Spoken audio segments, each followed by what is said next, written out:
Welcome to the bird media. నేను మీ పవన్ కృష్ణమూర్తి.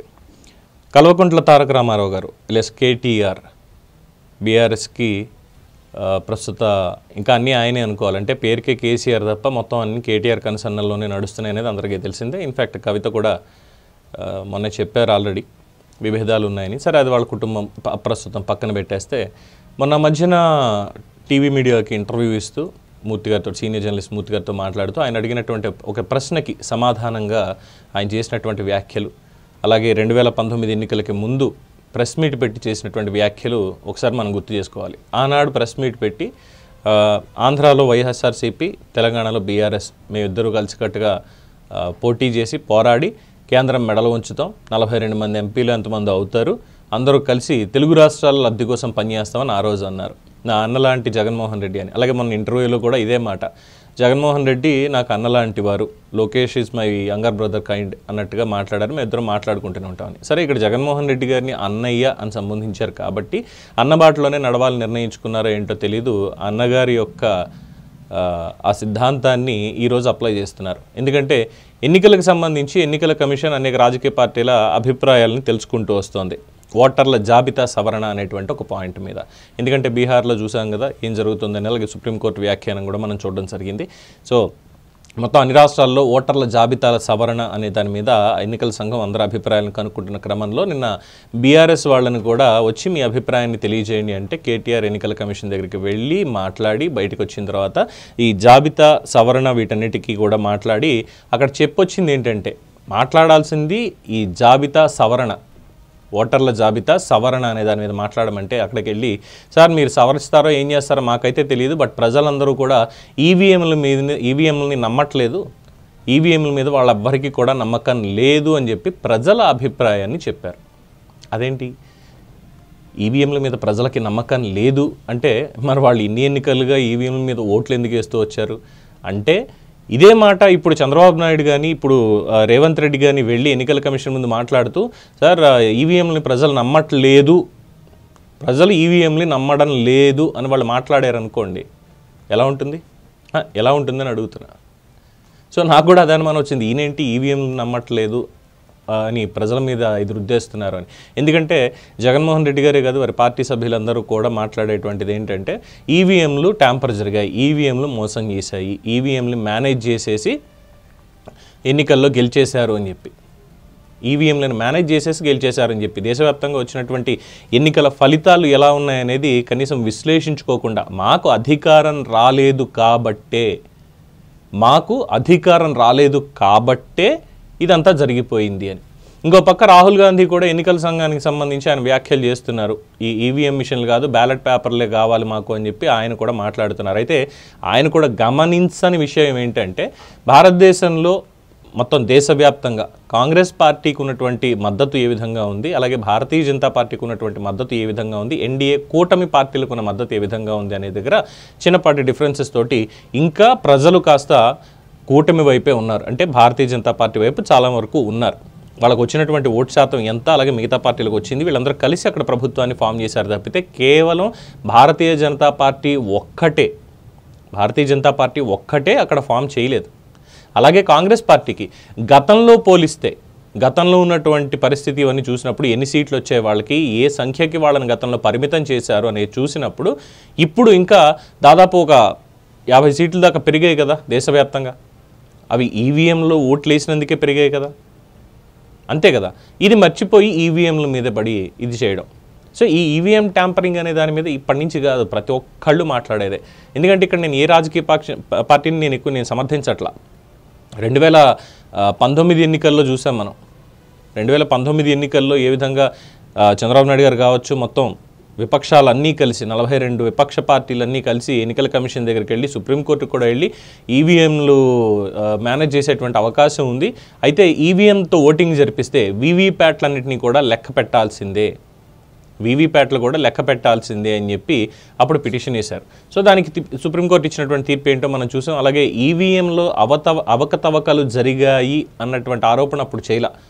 ప్రజలు ఇచ్చినటువంటి తీర్పును మేము గౌరవిస్తున్నాం, ఇంత సంక్షేమం చేసినప్పటికీ కూడా మరి ఎందుకు ఇలాంటి తీర్పు ఇచ్చారో అయినా సరే ప్రజల పక్షాన నుండి మేము పోరాడతామని అన్నారు. అక్కడికి అయిపోయింది, ఓకే. మొన్న జరిగినటువంటి ఎన్నికల్లో పరిపాలన ఎలా ఉంది అనేటువంటి దాని మీద పరిగణలోకి తీసుకొని ప్రజలు తీర్పునిచ్చారు. మరి 2 సార్లు ఈవీఎంలతోటి గెలిచినటువంటి వాళ్ళు 3ఓసారి ఓడిపోతే ఈవీఎంల మీద నమ్మకం పోయిందనాలి. ఇదెక్కడ చోద్యం అసలు? 2 సార్లు గెలిచినప్పుడు ఈవీఎంల మీద అపారమైనటువంటి నమ్మకం వచ్చేసింది. 3ఓసారి అధికారంలోకి రాకపోయేసరికి ఈవీఎంల మీద ప్రజలెవరికి నమ్మకాలు లేవు. అంటే మీరు ఓడిపోయారు కాబట్టి ఈవీఎంలను ఇప్పుడు ప్రజలు నమ్మట్లేదు అనుకోవాలా? అలాగే మీరు గెలిచినప్పుడు కూడా ఈవీఎంలు మీరు ట్యాంపర్ చేశారు, ఈవీఎంలను మీరు మేనేజ్ చేసే గెలిచారు 2ఓసారి అన్న అనుమానాలు ప్రజల్లో ఉన్నాయనంటే అదిగో తెలంగాణ ద్రోహి, లేదు ఆంధ్ర ద్రోహి, పచ్చ కుక్క, లేదంటే వీడి ఇంకొకటి, ఇలాగే జర్నలిస్టుల మీద లేదంటే నాలాంటి వాళ్ళ మీద వేసేస్తారు మీరు ఇష్టం వచ్చినట్టు. రాజకీయ నాయకులు కేసులు కూడా పెడతారు. సపోజ్ జగన్మోహన్ రెడ్డి గెలిచి ఉంటే 2ఓసారి ఇప్పుడు నేను ఇదే మాట అన్నాను అనుకోండి, ఈవీఎంల మీద జగన్మోహన్ రెడ్డి గెలిచాడే తప్పితే ప్రజల నుంచి ఆయనకి మద్దతు లేదు ఆయన చేసినటువంటి అరాచకాలకి అక్రమాలకి అని నేను అన్నాను అనుకోండి, 2వ నిమిషం దేశంలో ఏ మూల ఉన్నా సరే తీసుకెళ్ళి నన్ను అరెస్ట్ చేస్తారు. వాస్తవం ఇదే. కేటీఆర్ అయినా సరే ఈవీఎంలని మేనేజ్ చేసి వీళ్ళు గెలిచారు అన్నా సరే, తెలంగాణ అయినా ఆంధ్ర అయినా సరే ఖచ్చితంగా ఇదే మాట వస్తుంది, ఖచ్చితంగా అరెస్ట్ చేస్తారు. బట్ ఇప్పుడు వచ్చేసరికి ఇక్కడ ఎన్నికల కమిషన్ అడిగినటువంటి అభిప్రాయాన్ని ఓటర్ జాబితా సవరణ మీద మీ సూచనలు సలహాలు చెప్పండి, ఎలా వెళ్ళొచ్చు, ఇంకా ఎలాగ అప్గ్రేడ్ అవ్వచ్చు అనే దాని మీద మీ సలహాలు సూచనలు ఇవ్వని రాజకీయ పార్టీలని బాధ్యతాయుతంగా అడిగితే ఈసీని అవమానించేటువంటి విధంగా, ఎన్నికల కమిషన్ని అవమానించేటువంటి విధంగా ఇప్పుడు ఇలా మాట్లాడడం, అలాగే ప్రజాస్వామ్యంలో ప్రజలు ఇచ్చినటువంటి తీర్పుని అవమానించడం. రూరల్ ఏరియాస్లో ఇప్పటికి వెళ్ళి అడగండి కావాలనుకుంటే, ఒకసారి ఆత్మ పరిశీలన చేసుకోవాలి. ప్రజల దగ్గరికి వెళ్ళి మందనేసుకుని వెళ్ళిపోవడం కాదు, వెళ్ళి అయ్యా ఏం జరిగింది అసలు, మేము ఇలా చేశాం కదా, ఇన్ని కార్యక్రమాలు, కేసీఆర్ గారు ఏమో ఇన్ని పథకాలు పెట్టారు, అలాగే ఆంధ్రాలో నేను ఇన్నిసార్లు బటన్ నొక్కాను, నేను ఇంతమందికి ఇది ఇచ్చాను, ఈ కార్యక్రమం ఇలా చేశాను అని చెప్పి ప్రజల నుంచి వాస్తవాలు తెలుసుకునేటువంటి ప్రయత్నం చేయగలరా? అది చేసినప్పుడు, ఆత్మపరిశీలన చేసుకున్నప్పుడు ఇలాంటి మాటలు రావు, బాధ్యతాయుతమైనటువంటి మాటలు వస్తాయి. అంతే తప్ప అధికారం పోయింది కాబట్టి ఇక ప్రజల మీదే వేసేద్దాం. అవును, ప్రజల మీదే వేయండి, మీకు అధికారం కూలగొట్టింది ప్రజలే. మీ పరిపాలన చూసి నచ్చక అసంతృప్తుండి 10 ఏళ్ల పాటు చేసినటువంటి దాంట్లో ఏం జరిగింది అనేది ఆలోచించి, సమాజానికి ఏం జరిగింది, వ్యక్తిగతంగా మీకేం జరిగింది అనేది ప్రజలు నిజాలు తెలుసుకునే కూర్చోబెట్టారు. ప్రతిపక్షంలో కేటీఆర్ వాళ్ళని కూర్చోబెట్టారు, ఆ హోదా కూడా లేకుండా జగన్మోహన్ రెడ్డిని కూర్చోబెట్టారు. అలాగే కాంగ్రెస్ పార్టీకి ప్రతిపక్ష హోదా వచ్చింది, సీట్లు పెరిగాయి వాళ్ళు ఇది గమనించట్లా. ఏంటంటే అబ్బా అధికారం వచ్చేదేమో పోయింది మాకు, కానీ అన్ని రాష్ట్రాల్లోనూ పరిస్థితి ఒకేలా లేదు అన్నది వాళ్ళు ఆత్మపరిశీలన చేసుకోకుండా ఇప్పుడు ఎన్నికల కమిషన్దే తప్పు అంటే వ్యవస్థల్ని తప్పుపట్టడం చాలా ఈజీ. అధికారమే పరమావధి వీళ్ళకి.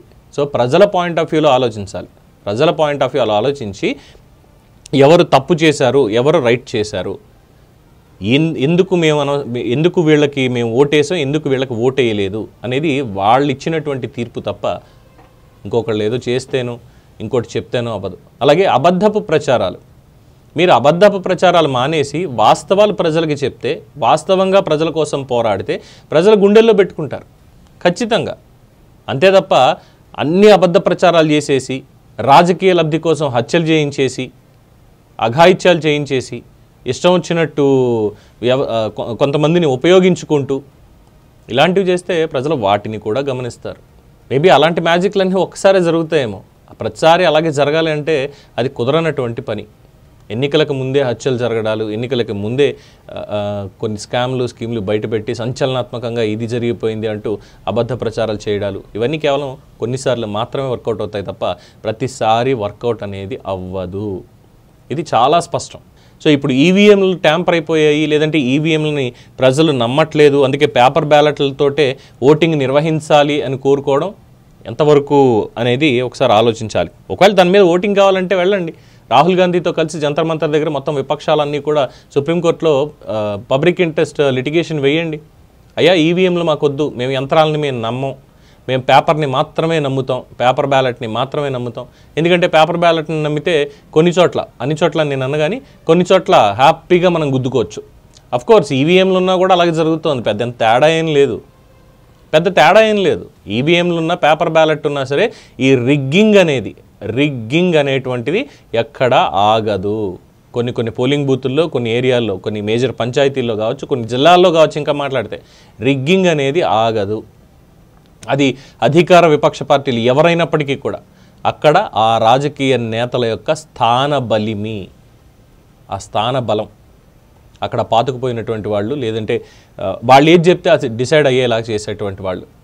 యాక్చువల్గా చెప్పాలంటే ఇట్స్ మై పర్సనల్ ఒపీనియన్ అండి. భారతదేశంలో 100% ఎన్నికలు జరుగుతున్నాయి, 100% ఓటింగ్ పడింది అని అనుకుంటే దాంట్లో వాస్తవంగా పడేటువంటి ఒరిజినల్ నా మనస్సాక్షితోటి నేనే ఓటు వేశాను అనేటువంటి ఓట్లు ఎన్ని ఉంటాయి తెలుసా? If I'm not wrong, in my opinion it is about to 65% only. కేవలం 65% మంది మాత్రమే వాళ్ళ మనస్సాక్షితో ఓటేస్తున్నారు. 100%. ఈ మిగతా 35% మొత్తం భారతదేశ వ్యాప్తంగా, నేను ఇక్కడ ఏ పర్టికులర్ రాజకీయ నాయకుడిని అనట్లేదు, ఏ రాజకీయ పార్టీని అనట్లేదు, మిగతా 35% మొత్తం అంతా కూడా ఎవరైతే స్థాన బలంతో వాళ్ళ బలగాన్ని అడ్డం పెట్టుకొని వ్యవస్థలను మేనేజ్ చేస్తూనో వాళ్ళంతటా వాళ్ళు ఓకే వచ్చారు ప్రజలు, చొక్కేయించుకుని వెళ్ళిపోవడమే వాళ్ళ పని, చొక్క పెట్టించుకుని వెళ్ళిపోవడమే వాళ్ళ పని. దొంగోట్ల సంగతి పక్కన పెట్టండి, ఏ టెక్నాలజీ యూస్ చేస్తున్నారు, ఫింగర్ ప్రింట్లు ఇది చేస్తున్నారా, ఇంకోటి చేస్తున్నారా, ఇవన్నీ పక్కన పెట్టేసేయండి. దొంగోట్లది అది నాట్ ఈవెన్ 1-2% ఉంటుందేమో ఎంటైర్ కంట్రీలో దొంగ ఓట్లు వేసేది. బట్ ఈ 35%లో ఆల్మోస్ట్ 33% ఈ రిగ్గింగ్ల ద్వారానే ఆ నేతలు ఓట్లు వేయిస్తున్నారు, వాళ్ళు గుద్దేసుకుంటున్నారు ఓట్లు. ఇది భారతదేశంలో జరిగేటువంటి రాజకీయం. ఇందులో అణు మాత్రం సందేహం లేదు. 65% మంది మాత్రమే మనస్సాక్షితోటి వెళ్ళి వాళ్ళ ఓటును వాళ్ళు వేసి వస్తున్నారు.